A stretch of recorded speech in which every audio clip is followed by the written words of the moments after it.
क्या यूक्रेन सच में तानाशाही की राह पर है? क्यों वोलोदिमीर ज़ेलेंस्की 6 सालों से चुनाव नहीं करा रहे? क्या यह लोकतंत्र का उल्लंघन है या फिर इसके पीछे कोई और बड़ी मजबूरी छुपी है?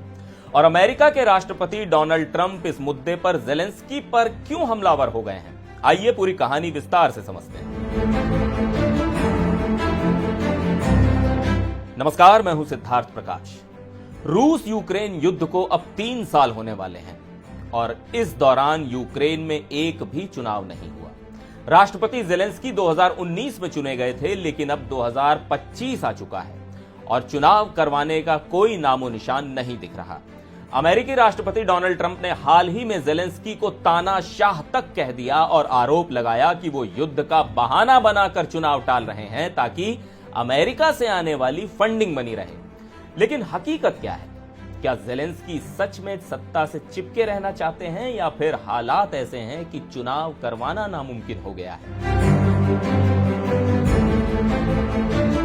असल में यूक्रेन ने आखिरी बार 2019 में राष्ट्रपति चुनाव कराए थे, जब वोलोदिमीर ज़ेलेंस्की ने पेट्रो पोरोशेंको को हराकर सत्ता संभाली थी। 2024 में दोबारा चुनाव होने थे, लेकिन यूक्रेन इस समय मार्शल लॉ यानी सैन्य कानून के तहत है, जो सीधे तौर पर चुनाव कराने पर रोक लगाता है। मार्शल लॉ का मतलब है कि देश में सामान्य लोकतांत्रिक प्रक्रियाएं ठप हो जाती हैं। इसका सीधा असर आम नागरिकों की आजादी पर पड़ता है, जैसे कि यात्रा पर प्रतिबंध, प्राइवेट प्रॉपर्टी पर सरकार का अधिकार और सबसे अहम, चुनावों पर सीधी पाबंदी।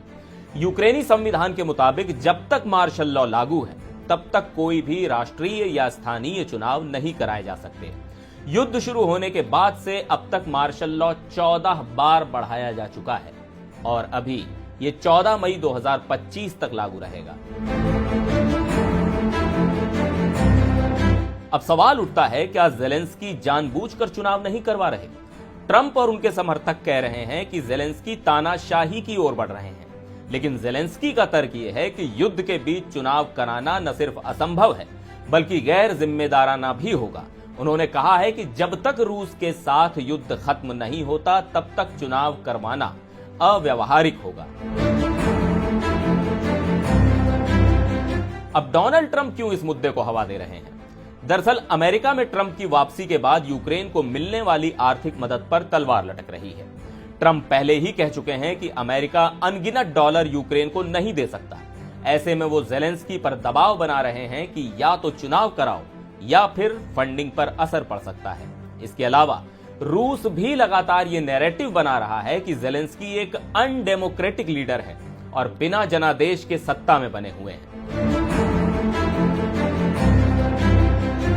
तकनीकी रूप से अगर मार्शल लॉ हटा दिया जाए तो चुनाव हो सकते हैं, लेकिन क्या युद्धग्रस्त देश में चुनाव कराना इतना आसान है?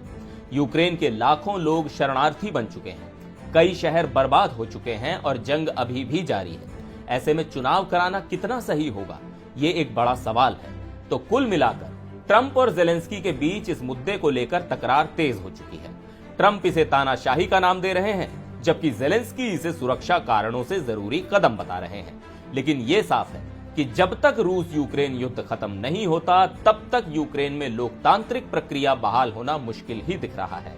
आपका क्या सोचना है?